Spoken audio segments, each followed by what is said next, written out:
يعني أتذكر أن الشيخ محمد أيوب،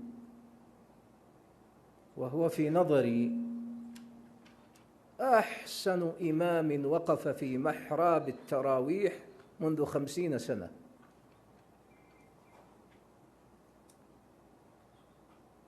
فغلط أو تلعثم في بعض الآيات فأعاد المقرأ من أول الصفحة. فبعد الصلاة أحد الحجاج غضب وقال: هذا ما يحفظ، هذا أتعبنا. قال له واحد من أهل المدينة: أسكت، هذا حتى غلط حلو، لأنه إذا غلط يعيد، فقراءته أيضا حلوة حتى في الإعادة يعني.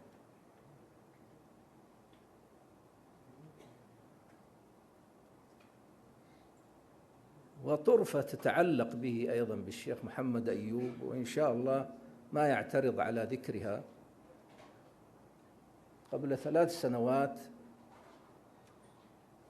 صلى التراويح في مسجد قباء، فكان يقرأ أثناء سورة يوسف، فقرأ: وراودته التي هو في بيتها عن نفسه وقالت هيت لك، فردوا عليه وغلقت الأبواب، فأعاد الآية وأيضا ترك الأبواب مفتوحة